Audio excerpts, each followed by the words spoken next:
into a hype train. Sound check. Can everybody hear us? I want to make sure everyone can hear us. Hi, everyone. Chugga, chugga, chugga, check, check.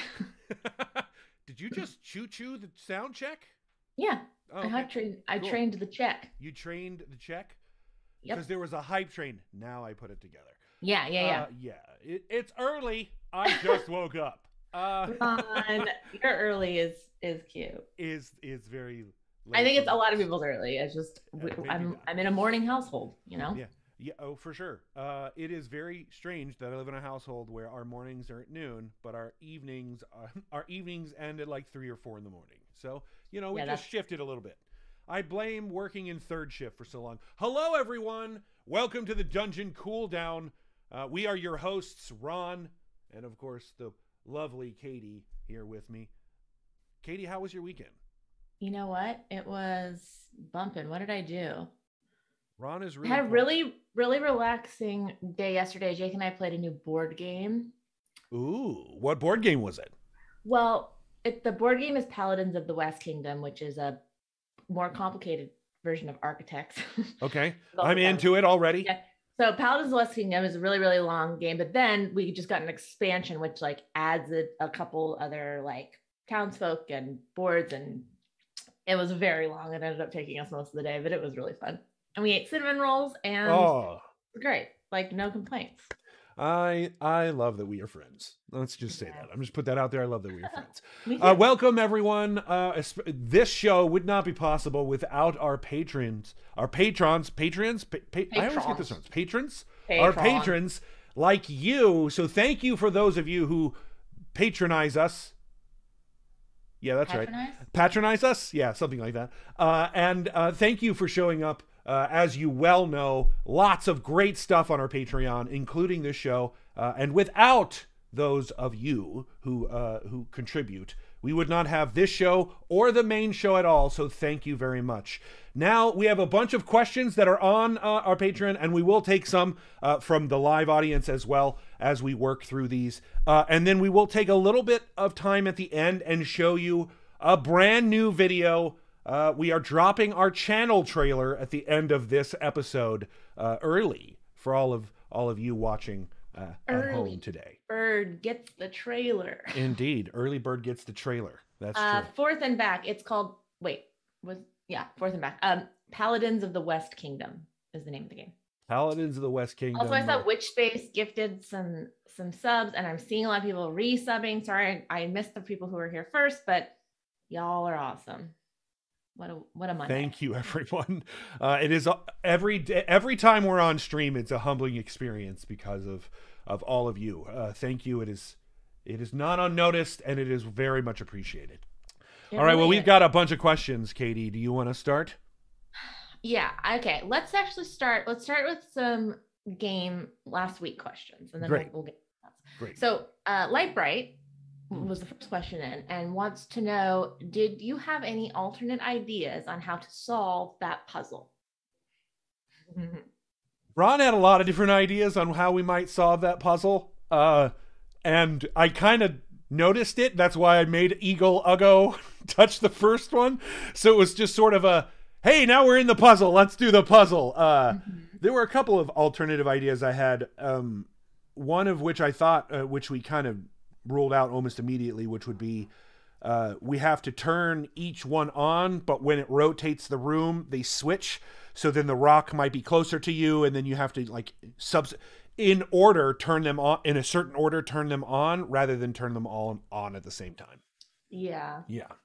I mean, I think there was a lot of ideas going in, and then as we got the information, those became less like they seemed like they were going to work, because it seemed like at first it was like, oh, we need to get to the ones up there on the tall pedestals, and maybe there's something special about those two being, lit up together or unlit or whatever. But then that kind of became clear that wasn't a thing. That was a really good example of how to solve a puzzle by trial and error via a group. So we just did trial and error. Certain things ruled out expectations that we had until there was only one left, and then it was like, oh, okay, we need the union. So we need the union. We need the union. That's right. Sometimes you need a union. It takes a village of invisible people. That spell has served me so well. It really has. I mean, especially Mass Unseen Servant is so insane. It's a 5th level spell, but it's great. It's incredible. Yeah. It's like, I think it might be Lily's favorite spell. Might be. I mean, it's one of my favorites. I really enjoy that. It's not powerful and like damage, but it's so powerful for the way a bard, or for how I play a bard anyway. Yep. It gives you it's like suggestion in a way, where it doesn't give you a whole lot of power, but unless you use it properly, or if you think about how you use it. Yep. I like spells where there's just like, and a lot of them have this, but where there's not like one way to use them and they're not a right way to use them. There's a billion like ways to use them in a billion situations. I can use Unseen Servant in combat. I can use it in not like just we're in like a town situation. Yep. It's great. Our next question comes from Drama Piranha. I still love that username. Drama Piranha. I actually am curious which of the cast, if any, actually collected rocks as a kid or adult. Rocks are cool, no judgment. I just want to say right off the top of the right, if you've gotten married and got a wedding ring, you collect rocks. Just saying. Most people who wear jewelry collecting rocks. Gold. If you got gold, that's a malleable rock. Welcome. So like, everyone collects rocks in some shape or form. Unless you're anti-jewelry. But if you're talking like beach rock collecting, then yes, I still do that. Yeah. I love it. I like river rocks, like especially rocks that have been worn down. One of the things I really used to like to do is collect really like the perfect skipping stone. If you can find the perfect skipping stone, I'm not skipping it. I'm keeping that one for later, for the perfect skip. I'll find another. Skipping stones, but that skipping stones. I said scones. Scones. Skipping scones. It's what they do in Britain. Those don't skip at all. But that was like the activity when we were kids, was like find the perfect rock. So I want to know if anyone had this other thing. So my dad told us when we were kids, you found a rock that had a line that went all the way around it in a full circle. You would make a wish on that and skip it. And that's like a wishing rock. I like that. And so I still look for like they have like a natural, whatever, I don't know the geological term for it, but a natural circle that goes all the way around the rock. Striation? Last time we went to the beach, I just got this rock. Oh, nice. See, look, better than me. I have rocks between the closet. I kind of thought it looked like one of the Easter Island, the heads. You got to move it over a little bit to your right. Other way. There, right there. Now it's in camera. Easter Island? Does look like an Easter Island rock. You're right. Or like, it has like, kind of looks like an E. Oh, that looks like a head though, right? Or like somebody going out for a hug, maybe. I was homeschooled. We never got show and tell. We entertained ourselves with rocks. And I got a piece of coral last time I went out. I used to collect marbles when I was a kid. Those are types of rocks. Oh yeah, marbles are great. Yeah, those are cool. Those are curated rocks? Yeah, curated rocks. Yeah. Well, that's a beautiful thing about, I had a rock tumbler when I was a kid, because I was like, oh, these rocks are all jagged. And then somebody was like, hey, science brain, have this for Christmas. And I went, ooh, I can make rocks round now. Yeah, like, or really, we grew up with, there was a lot of quartz in rocks. So it's really cool if you like hammer a rock open and there's like quartz on the inside. I was just about to mention that because my grandmother, who is partially influenced, is part of the influence of Lesliana. Lesliana is basically all the adult women that were in my life. My mother, my aunt, my grandmother, all smashed into one. And then power woman. Yeah, power woman for sure. Anyway, Catawba Island is an island off of Ohio and Lake Erie. It's near the roller coast. What is the name? It's Sandusky, Ohio. So on Catawba Island, there is a giant quartz stone, like walkable, like you can walk inside of it. It's that big, and it's purple inside, and it's incredible. It's incredible. If you've never done that, please take a trip to Catawba Island and visit that. You should. It's incredible to see with your own eyes. All right, our next question is from Psycho. Answers the questions about rocks. We have another, Ron, we have another question about rocks. Go ahead. While we're on it, because Cedar Point, thank you, Ahoy Gingerbeard. Cedar Point. There's a lot of rock talk that people want. So Kurt C King 137 says, I want to talk about rocks. I collect and make things out of rocks, including some fan art inspired by TDR, pictures in Discord. Do either of you collect rocks, which we just talked about? If so, what are some of your favorites and what makes them your favorite? If any of the cast would like the rock I made for your character, I would be glad to gift them to you. That's very nice. We kind of covered all this, but I guess you said skipping rocks, so you're like a smooth stones, anything that feels nice to the touch.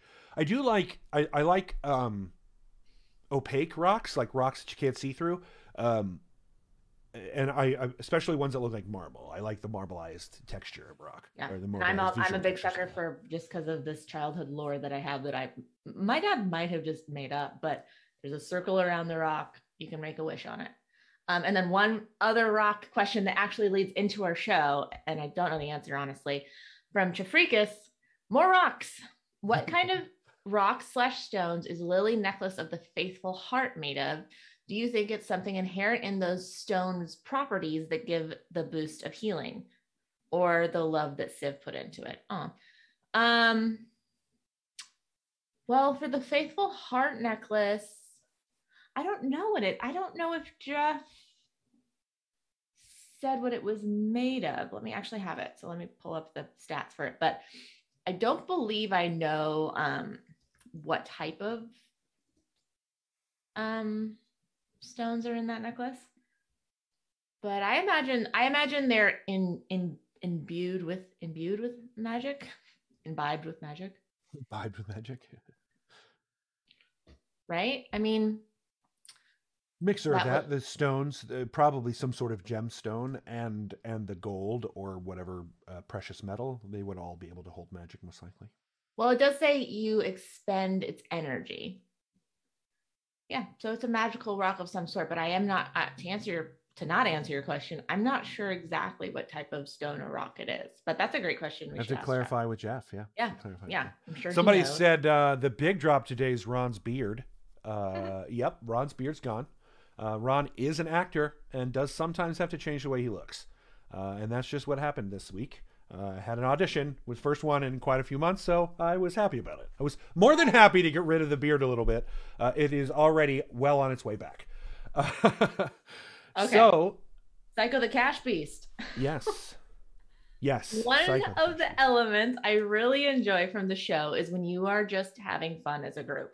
Like I'm witnessing a gaming night of a group of friends, like last episode. Last Cooldown, you talked a little bit about playing from the same room again with some of the cast. In what ways do you think this could improve the game and improve role-playing? And in what ways has playing remotely improved the game and role-playing? I think the puzzle episodes are so much harder when we're remote. The role-play, I gotta say, it's awesome to be able to role play across from you and the rest of the cast, because I was worried about that at first when we were going to online only because of the pandemic. I thought maybe the role play would suffer a little bit, and I don't think it has at all. I'm very much looking forward to getting hopefully back into person in some shape or form to role play across from each other in some way. I really want that to happen, and that is my goal to help us try to make that happen. As best as I can and as safely as possible. It's been interesting living life online mostly for the last year and a half, 2 years, just in general, just across the board.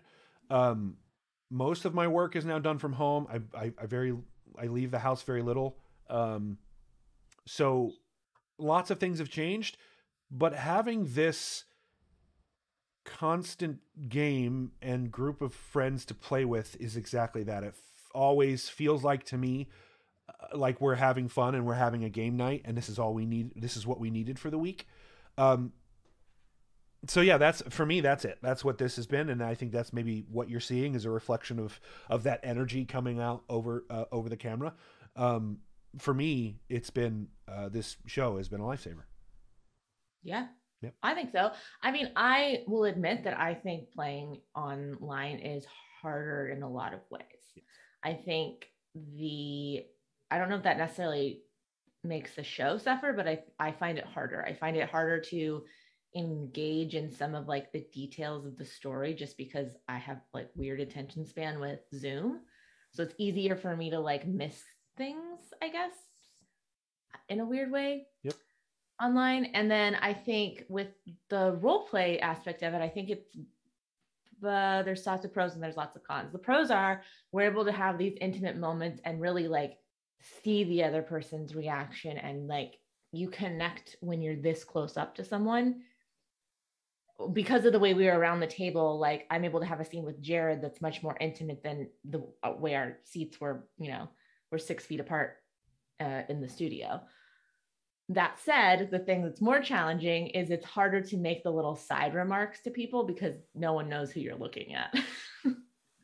So that kind of stuff. I mean, honestly, the show's probably better because of that, but that kind of stuff is. Yeah, we don't get as many sidebars as we used to. Yeah. Yeah. But I personally find the details and like the lore, I have to focus extra hard because my brain just has a hard time getting that information from the computer. I can't read books on the computer. I can't that's just how I am. I don't know. I struggle with that whether on computer or not, mostly because of the serial nature of what we're doing and week to week. But those moments are supposed to be, second to second. So that's hard for, I think, anyone to do. The brain just doesn't work that way. But yeah, I can totally see what you're saying. I can totally understand that for sure. Yeah. And I can't multitask on the computer.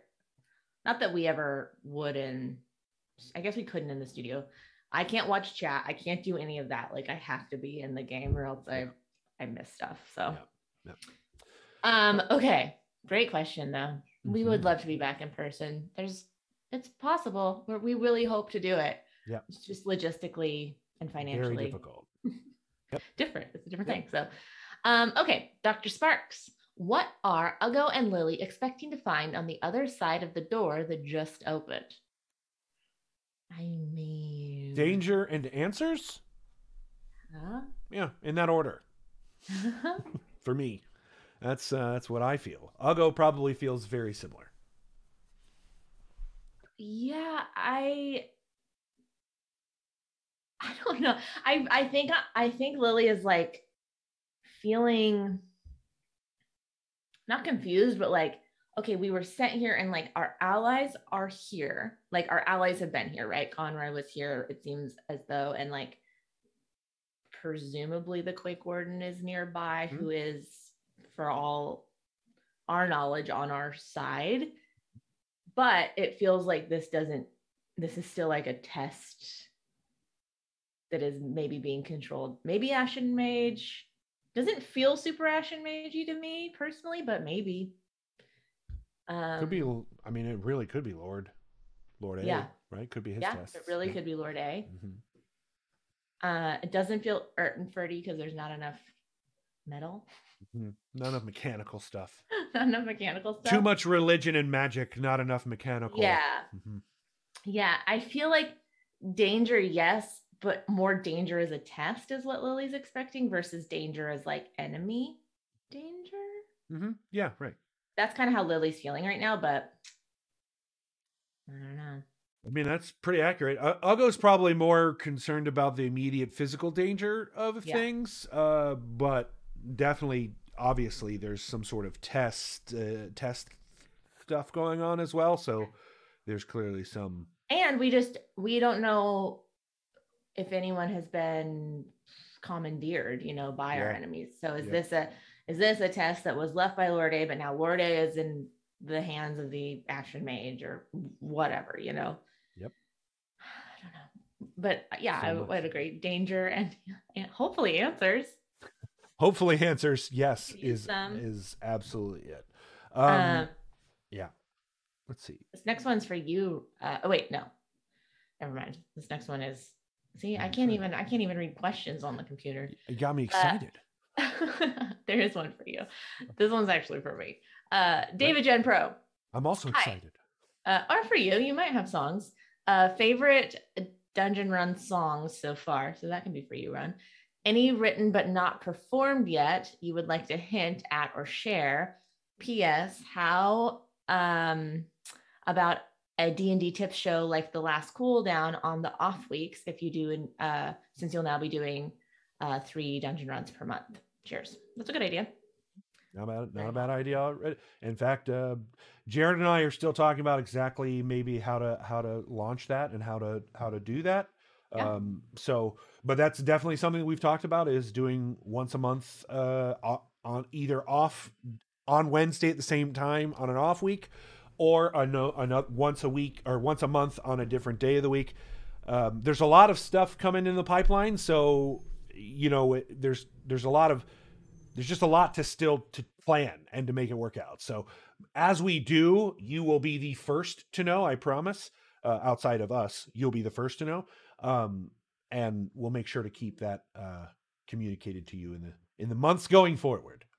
For sure. Yeah. For sure. But as far as TDR favorite songs, Don't Split the Party was one of my favorites. But I think you actually made that one into a song. So, but that was my favorite. Yeah. Outside of the hero songs that Heather and Leah have made, incredible. outside of those, I assume they were talking about your songs. It wasn't the Yellow Snow song, Ron? I do like the Yellow Snow song. Don't get me wrong. I think that's a great song and could be turned into something to help teach people. But mine was Split the Party because that's the same thing. Like, it's just a lot of your songs are like warnings, and I love them. Cautious, kind warnings. I haven't done a song in a really long time because I feel like we've been like on like a mission, and it's sometimes tricky to like just fit them in, but I should do one. I have one that actually I wrote way back about the robot encounter that I never sang just because we like moved on and we had another song, and but that one is probably like my most complete song that I have not. There's a couple little ones, and there's lots of like half songs that I have that I write mid-show. If I have an idea, then they don't end up needing to be sung. But yeah, there's a robot one. Maybe I'll release that on the Patreon sometime, or I don't know, maybe I'll sing it in the show. Oh, if we meet the queen, maybe that's what I'll sing to her. Show her something marvelous. That was our first big encounter, Absolutely. Very big encounter. Yeah. Fail Waffle says the Viscount song has a special place in their heart. Oh yeah, it's so funny. Some of these I'm like, oh right, that's the Lily Gorilla song. Yeah. Oh yeah, Lily Gorilla song cracks me up. Oh man. Lily's talking about not looking in her eyes. That was like episode 1. Yeah, that was like first song, right? One of the first. I think I made that up episode 1, and that is when I realized that apparently bards don't actually write songs that do. Someone was like, I didn't know you were actually going to sing. I was like, oh.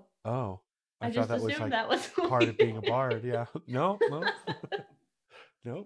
I mean, it is. That's what you wanted it to be, and that's what it is. The whole crew was like, absolutely. Cool. Great. Oh, yeah. I'm new, and I made a huge, huge choice. As I said, I still want to do the political speech bard. Oh yeah. Where they have an ability, but it's just political speeches. I love it. Silly, I love a bard. Silly concept. Okay, Ron, this question really is for you. Oh, yay. Ron, how does one effectively and realistically play a character of low intelligence? I wouldn't know. Well, the effectively and realistically, I don't know if I'm always necessarily realistic with the low intelligence of Uggo, but that's also because I'm a person who doesn't identify as one of low intelligence, which probably means I might be a little bit. Anyway, this is the conundrum and downward spiral of being someone who's intelligent. Just means you know more. You just know that there's more that you don't know. That's really all it means. The best way that I do it is I try to, for me, it's the idiot trope. I try to use the idiot trope a little bit. To me, ignorance of something that is harmless is funny. So Ascot, for example. Ascot, it just triggered in my head. I went like that. This would be a fun time to not know what that means. And so I went with it. It was just a source of improv for me there. But honestly, a lot of it is this something strategic? If it's strategic and someone has to think about the steps in order to do it, probably that intelligence. And so I shouldn't say it. But if it's something that reverts to the heart or something they've learned because of experience that they've had, then Uggo, I feel like Uggo can say it. And sometimes, honestly, it comes down to a roll. I literally just roll 50-50 on whether, if I can't decide one way or the other, if intelligence or wisdom would be the primary stat in this particular breakdown, I will give it a roll. If it rolls on, I call low. If it rolls low, then it's an intelligence stat, and I'll be ignorant of it and dumb. Or if it's wisdom, then I'll be like, oh, well, I can relate to it in a wise fashion. So for me, that's how it works. I don't know any of that is realistic or effective. I just do that. Well, clearly it is, because you're doing it, and people. Well, thank you. I do appreciate that. I do. I mean, I think what you're doing, and I think the rule for low intelligence characters in anything is you play low intelligence to the height of their intelligence. So, like, it's really, really important if you play like a dumb character that you're not playing them dumb, because no one thinks. Well, I mean, maybe we think are dumb, but that's a self-esteem thing. But like, no one is like, I'm an idiot. But most people that that are like spew stupid or ignorant things are not self-aware. They know what they're talking about. Right. And so it's about the rule in improv when I used to teach improv was play to the height of your intelligence. So what's the intelligence of your character? Low, but you play to the height of that. You don't play down to your character, you play to the height. Because then it doesn't feel real. Then it feels like caricature rather than genuine. And thank you for putting words to that, because I absolutely try to do that with Uggo, which is like, I'm playing down, but I'm still playing. Even if you're low intelligence, you're still going to work as hard as you can, Right. So for sure. Yeah, you're not just going to give up. You're going to do your best. David Gen Pro talks about it, and this one I love. It's one of my favorite concepts. Favorite to talk about, horrible that it exists, the Dunning-Kruger effect. It is a big problem in our world. Yeah. That's the improv rule, and I think that's what you're doing beautifully. So. Yeah. Yep. Well, and it's that. It's always. I think I always try to approach a character with reality. I try to look at it through. Well, is this believable, or is that a caricature? Especially if you're doing like good, when you're doing realistic role play settings like we are. Well, and I mean. Someone just said, I lost it, but said intelligence in V1 is different than in 5e. For sure. So again, also this is like wisdom and intelligence also are like, they get kind of like fine liney sometimes, I think with character work. Yes. But in basic character, it's like take out the D&D statistics, like those help you create your character, but then you have to go back and do your character work of being like, what does my character know based on what I've learned? And figure out what wisdom and intelligence means for that character. And then because even how someone defines their own wisdom and their own intelligence differs between person, right? So whereas we have the same words for a actual stat in the game as well.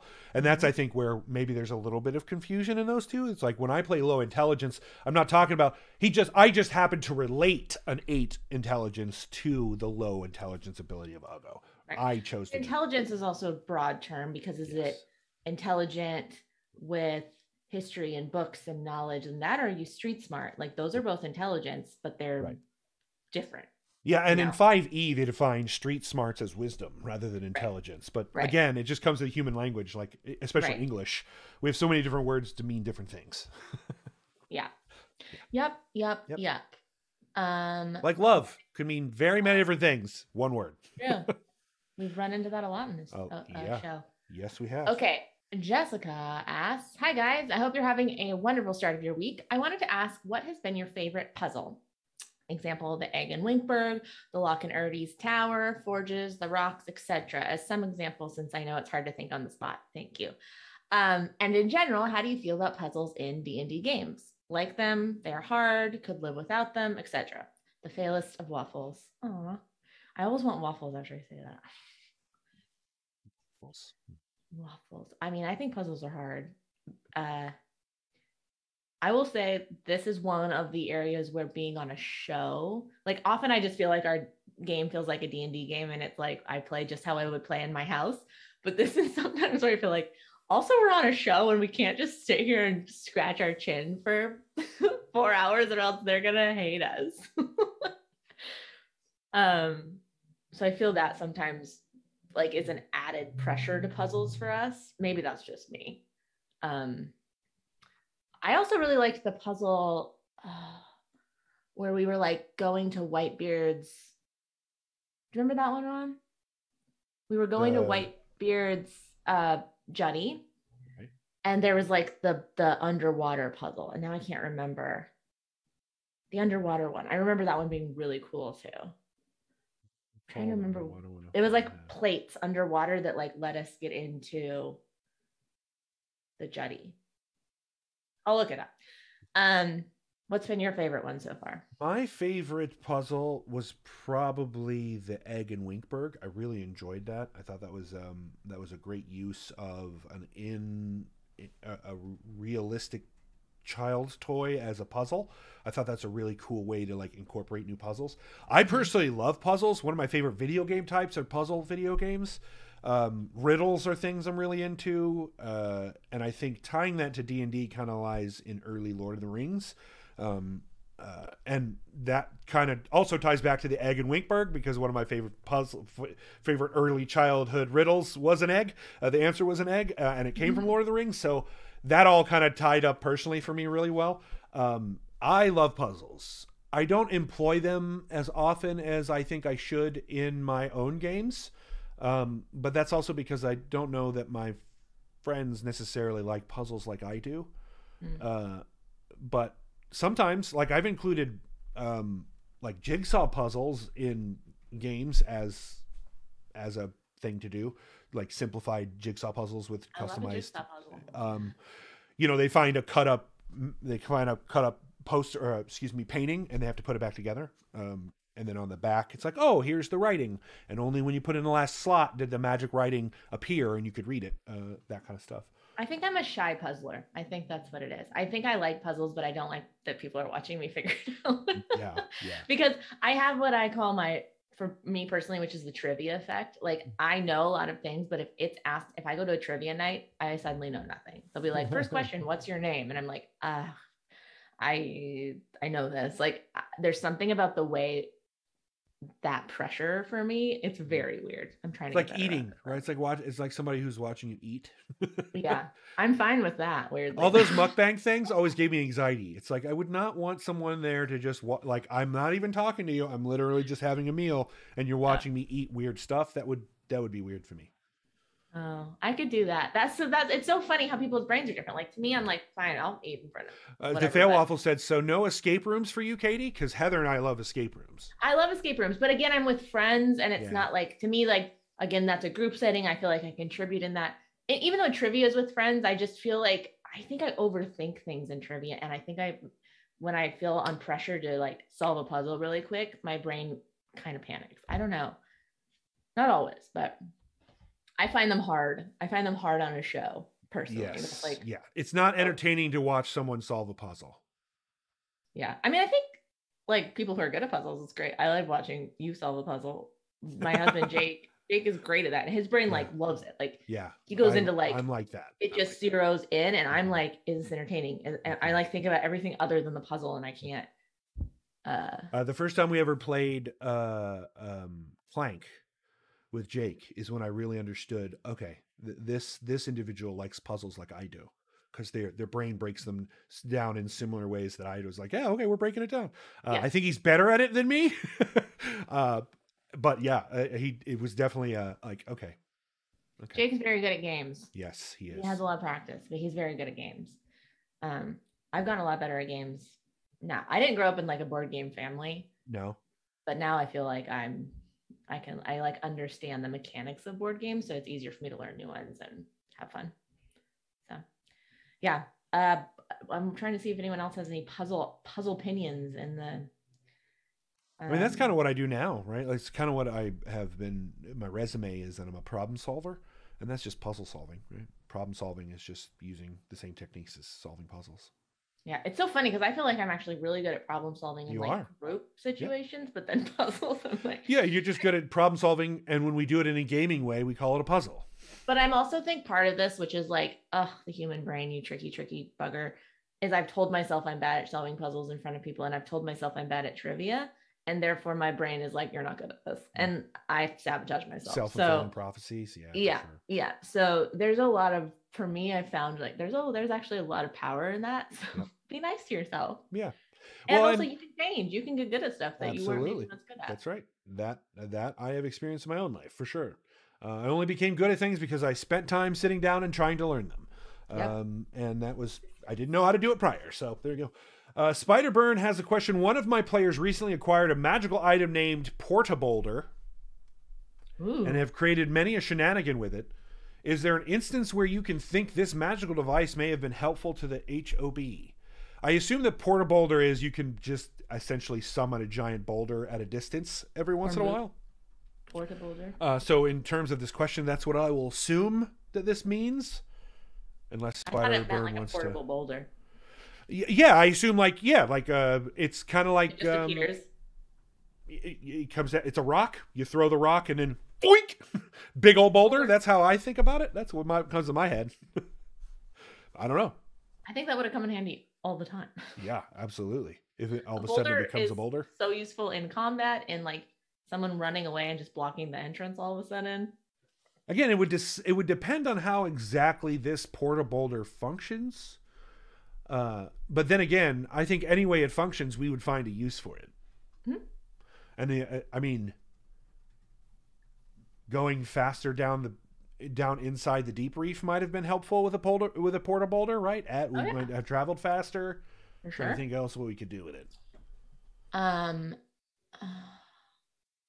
I mean, honestly, you can also use a boulder as like a step stool. That's true. For things too, right. like to get to higher places. See something. I think of it as like a block, like if you need to like suddenly block something or an entrance, or I'm trying to think when we've been chased where we had like an entrance that we needed to block. But like even in like Oldspotch, we could have blocked one of the doors with the boulder. That's true.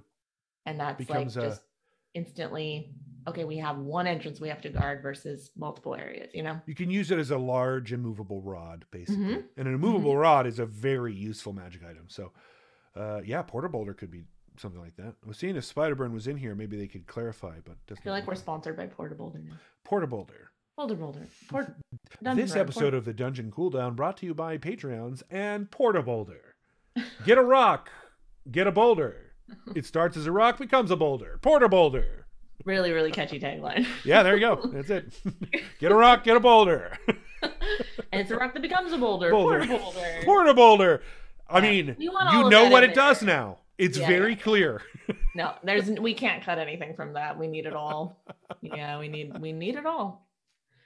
Somebody says Portaboulder needs a Ren and Stimpy commercial treatment. Yes, it does. Oh, Ren and Stimpy. All right. So before we still have about 15 minutes before we wrap up, but I know people are going to have some questions and stuff. So let's go to show and tell. Are you guys ready? We're about to launch our new channel trailer for our YouTube channel here at the Dungeon Run. Here we go.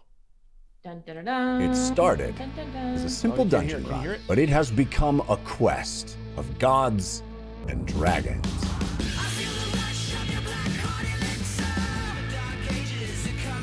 We fought dragons and went into dungeons and Dungeons and Dragons.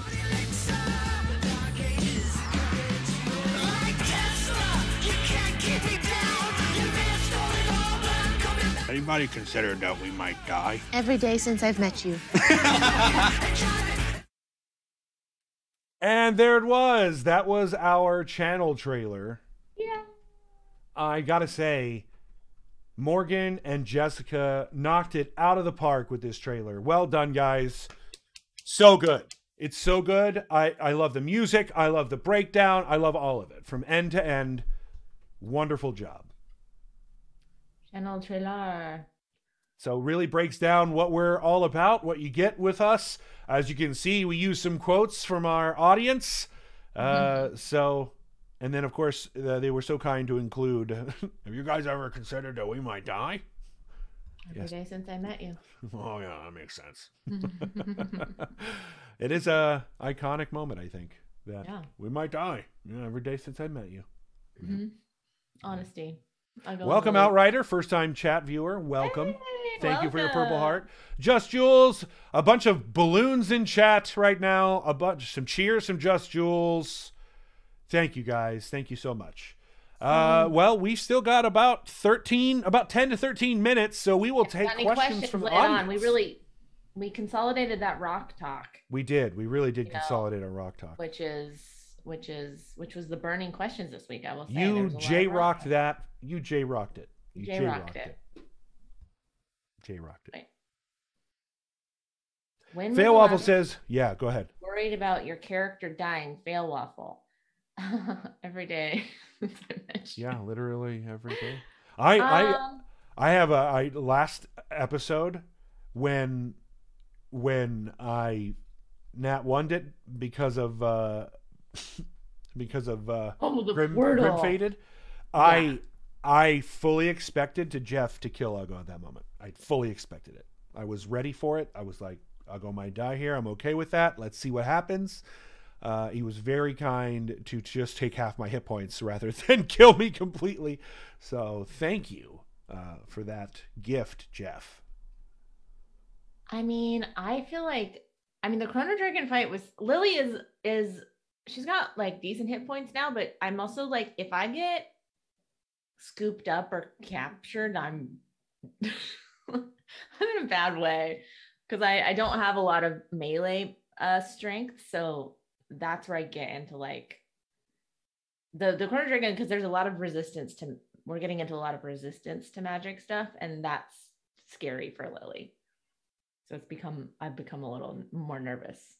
Well, that's why in the last episode and this episode, until we sleep again, anything within 10 feet of Uggo gets, they are at disadvantage against saving throws, so it essentially negates their resistance. C King says 1 through 7, do you have backup characters if you die? I do not, because I do not plan to die. And I'm hoping that there's more to death than just death. But I guess not. I will make another one if necessary. Yeah, I don't have one. I don't have one. I don't like that. I think one time you guys were all talking about backup characters, which I didn't even know was a thing. Of course it is. And then I kind of started to think about it. I was like, no, this will have to be, if that happens, then I have to figure it out depending on where we are in the story and what feels right, I guess. I don't have one. Witchface says, back in time, Lily was very much the party healer. Now it seems much more Uggo's role. Is this a conscious decision? I think that's just the natural progression of having a paladin who is underpowered compared to the rest of the party. I think you will see Uggo's role as healer. It will still be there, but I think you'll see that role start to get pushed away a little bit as he gets closer to the party in level. But obviously, one of the benefits of a paladin is their healing abilities, especially their lay on hands ability. And now with 40 points of hit points of lay on hands ability, that allows Uggo choices. Either he can be more aggressive, or he can lay back and help heal. He has just been learning not to be as aggressive, so he's naturally kind of gone into the other role that his mother. I also think it's so nice to have multiple healers, because so much healing is hands on. And there's been multiple situations where I'm slow. I'm 25 feet movement speed. I literally cannot get to people. I have one spell that I can send, but it's tricky. Yeah. It's tricky. So it's nice to have backup healing options. Yeah. And I know that too, right? Having played main healers in a lot of different games, not just in D&D, it's always nice to have somebody who can help you, because then you can start using your spells in a little bit more strategic. Yeah, I don't feel like I have to conserve all my spells for healing. And that's exactly what my Lily would be like, all right, I got to do Vicious Mockery now because it's a cantrip, and I can't not have any healing left at the end of this battle or mid battle. That's irresponsible. And I'm so glad that you said that, because that's exactly one of the reasons why I went that way, is I wanted you to have more options outside of just healing with Bard, because I know you were taking very cool spells that were not healing spells. So great, that worked out perfect. It was a subconscious decision on both our parts. Yeah, and also Bards aren't like super healers. We have healing spells, but You're not main healer. A lot of my spells are not set up for that. So. Yep. 5e has kind of changed that. It's kind of given clerics are still very good at healing and do very well at that, but even it's all kind of, a lot of the healing is in long rests and benefits to that, and Bard has a lot of those. So references needed. How does Ron's family aura get decided if the force of good, force of evil is at 50-50? Right now it's a roll of a die, because I didn't ever anticipate there being a 50-50, which I guess is just a lack on my part. But for now, it's a roll of a die. Haven't decided if that'll be the final thing. I want to talk to Jeff before I suggest something else that I've thought of. You're figuring it out on stream. Yeah. I mean, it's a fun thing for me to do. Grass My Hand says, do you think not having a cleric makes you approach the fight mechanics differently? Absolutely. Of course it does. I'll go the Lich King. Nope. No, thank you. Fail Waffle says, can you elaborate, Ron? There is more to death than just death. You mean is in terms of getting resurrected? Well, I think death is always assumed as like, oh, death is the end. The story's over. There are plenty of examples in Greek and Roman mythology and other mythologies as well. Just Greek and Roman is the one I'm closest to. Norse also, where death is just the beginning. Like you have to die to start the adventure. So that's what I mean by there's more to death. Maybe it might be the end of the physical form of Uggo, but Uggo is still around doing something else. Like maybe he's working in the backgrounds now as a spirit of some sort. There could be a variety of ways to go about it, I think, in terms of storytelling.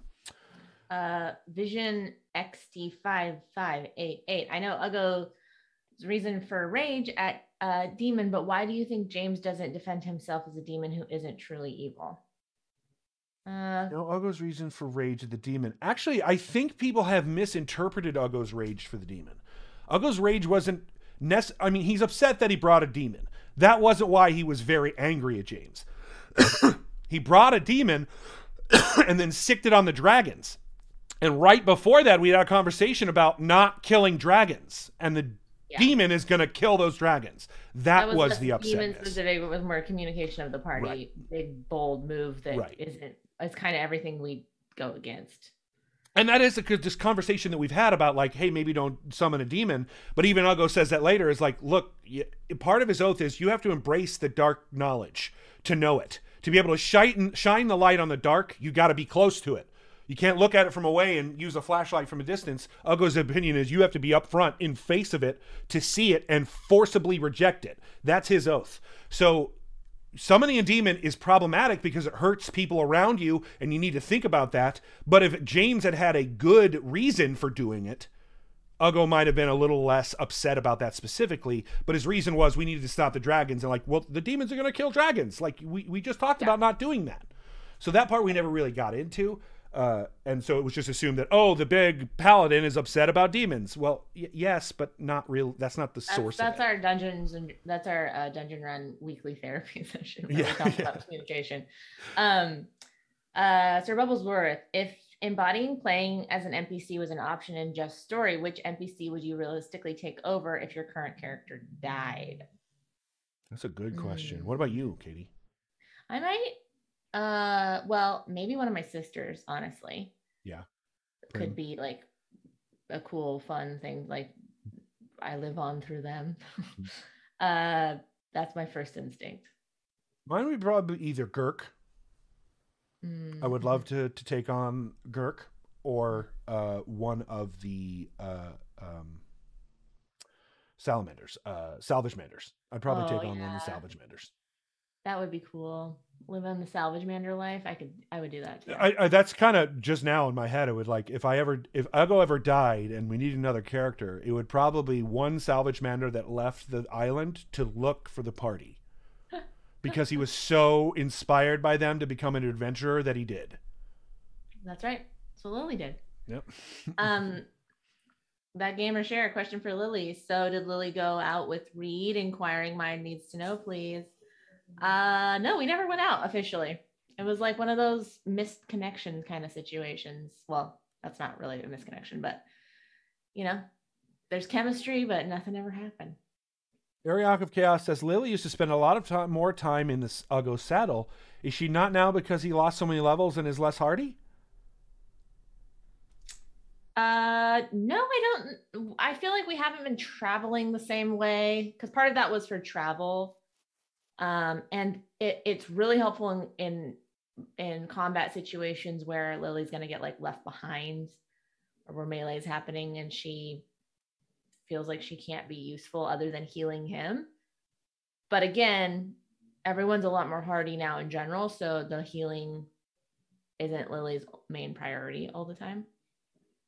So yeah, just natural involvement, but I still love the saddle. I think we have time for one more question, and it's for you, Katie. From Music Man 77. What is Lily's goal beyond being with the party and Ein? Is it just adventure? Well, Lily's original goal, her ultimum magnum opus? Magnum opus, thank you. I kept saying magma opus, which magma is like opus. I do like a magma opus. Orchestra. That's the magma opus is just when a volcano explodes. It's a magma opus. Lily's magma opus is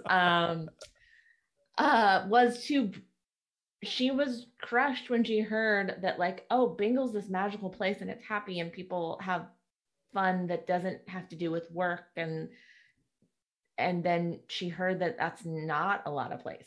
And so one of her goals was adventure, but also spreading the joy of Bingle and like bringing joy places, because she was like, well, I can sing and I can, go to bars and I can adventure and then, liven things up.